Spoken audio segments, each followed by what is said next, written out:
சொல்லியே வில்லினை பாட அம்மா வில்லினை பாட வந்தருள்வாய் கலை மகளே சந்தனத்தோம் என்றே சொல்லியே வில்லினை பாட அம்மா வில்லினை பாட வந்தருள்வாய் கலை மகளே தட்டி தட்டி வெல்லும் தட்டி போடுங்க தாளத்தோடு நல்லிசை நடத்த வந்தோம் வரவேற்று வாழ்த்துகிறோம் தட்டி தட்டி வெல்லும் தட்டி போடுங்க தாளத்தோடு நல்லிசையை நடத்த வந்தோம் வரவேற்று வாழ்த்துகிறோம் அன்பரி இந்த நல்ல வேளையிலும் உங்கள் அனைவரையும் வருக வருக என வரவேற்றுக் கொண்டு எங்கள் வணக்கங்களை தெரிவித்துக் கொள்கிறோம். வணக்கங்கள் வணக்கங்கள். அக்கா வந்ததுல இருந்தே தட்டி தட்டி வில்லம் தட்டிட்டே இருக்கீங்களே, நாம இன்றைக்கு எதை பத்தி தான் பார்க்க போறோம்?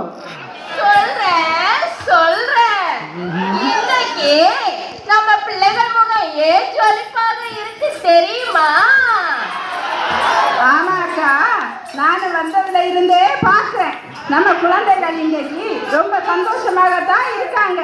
ஆனா அதற்கு காரணம் என்னன்னு தெரியல, கொஞ்சம் சொல்லுங்களேன். சொல்றேன்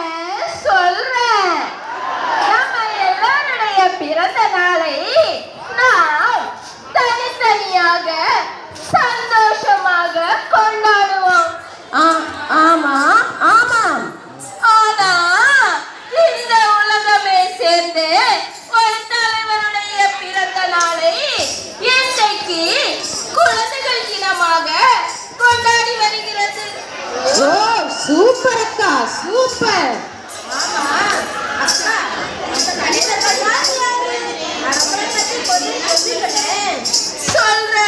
சொல்றேன் ஏன் பாட்டாவே பாடி காட்டுறேன். அலகாபாத்தூரில் பிறந்தவரா, இங்கிலாந்தில் கல்வி பயின்றவரா, சிறந்த வீரராம் தலைவராம், அவரே ஜவஹர்லால் நேரு மாமாவாம். அலகாபாத்தூரில் பிறந்தவராம், இங்கிலாந்தில் கல்வி பயின்றவராம், சிறந்த வீரராம் தலைவராம், அவரே ஜவஹர்லால் நேரு மாமாவாம். ஓ 1889 ஆண்டு நவம்பர் மாதம் 14ஆம் தேதி அலகாபாத்தில் பிறந்தவரா ஜவஹர்லால் நேரு. ஓ அப்படியா? அவரது தந்தையின் பெயர் மோதிலால் நேரு. இவர் ஒரு சிறந்த வழக்கறிஞர். ஓ அவர் வழக்கறிஞரா? அக்கா, இவருடைய கல்வி வாழ்க்கையை பத்தி தான் கொஞ்சம் சொல்லுங்களேன். சொல்றேன். சிறு வயதிலேயே படிப்புக்காக வெளிநாடு அனுப்பப்பட்டார். ஓ வெளிநாட்டுக்கு சென்றாரா? அது மட்டுமா, இங்கிலாந்தில் ஹாரோ மற்றும் கேம்பிரிட்ஜ் ஆகிய 2 பல்கலைக்கழகங்களில் படித்தார். 1910ஆம் ஆண்டு தனது பட்ட படிப்பை முடித்தார். அப்பா நாங்க கேட்க என்ன ஒரு ஆவல். சரி சொல்றேன், நல்லா கேட்டுப்பாங்க.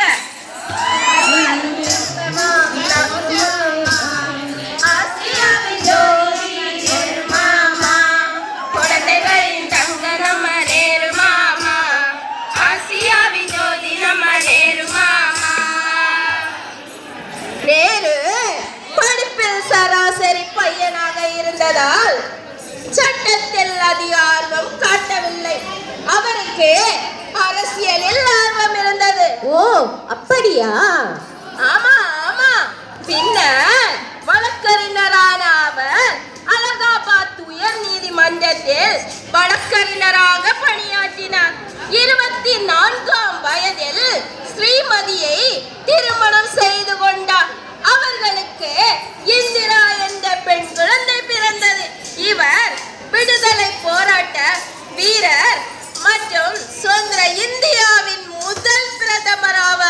ஓ அப்படியா? அவர் முதல் பிரதமரா? ஆமாக்கா.